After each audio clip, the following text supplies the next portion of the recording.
Beginilah kisah angkatan buah kapal atau ABK Indonesia yang jenazah rekannya dibuang ke laut. Ia mengaku hanya 3 jam untuk tidur dan makan hanya dengan umpan ikan, sedangkan untuk minum mereka hanya meminum air laut yang disuling.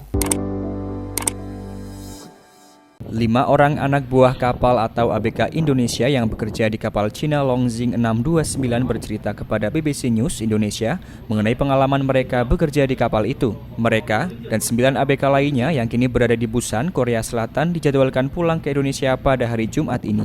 Menteri Luar Negeri Retno Marsudi sebelumnya mengumumkan bahwa 4 dari ABK yang bekerja di kapal itu meninggal dunia.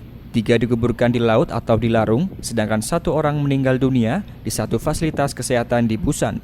ABK yang terdaftar di kapal Longxing 629 dapat diturunkan dari kapal atas dasar kemanusiaan dan saat ini sedang dikarantina di salah satu hotel di Busan selama 14 hari. Selain itu, 20 ABK WNI yang terdaftar di kapal Longxing 602, 18 diantaranya telah kembali ke Indonesia pada tanggal 3 Mei 2020. Pemerintah Indonesia meminta pemerintah Cina menyelidiki kasus ini dan meminta perusahaan kapal itu bertanggung jawab. Kasus ini juga sedang diselidiki aparat keamanan Korea Selatan. Salah satu ABK Indonesia itu, BR, mengatakan ia tidak mampu bekerja di atas kapal ikan berbendera Cina itu karena jam kerjanya yang di luar batas.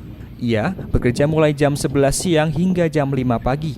Untuk istirahat dan makan hanya ada waktu 5 jam saja. Terkadang, untuk tidur hanya ada waktu 3 jam saja. Itu karena kapten kapal menargetkan ikan dalam target tertentu setiap harinya. Dalam kontrak tidak dijelaskan soal jam kerja, akan tetapi setelah di laut barulah kapten menjelaskan jam kerja. Tidak hanya masalah kerja di luar batas, akan tetapi ABK Indonesia mengaku dianaktirikan. ABK asal Indonesia hanya diberi minum dari sulingan air laut dan untuk makan diberi makan ikan yang biasa untuk umpan ikan. Sedangkan ABK asal Cina mendapatkan air minum mineral dan makanan yang segar. Kemudian, jenazah teman-temannya yang meninggal dibuang ke laut. Hal tersebut tidak sesuai dengan kontrak jika jenazah ABK seharusnya bisa dipulangkan. Ia mengaku sudah ngotot berbicara kepada kapten kapal agar jenazah disimpan di tempat pendingin dan dimakamkan secara layak untuk dipulangkan. Tetapi, karena alasan jenazah tersebut terdapat penyakit, maka jenazah dibuang ke laut.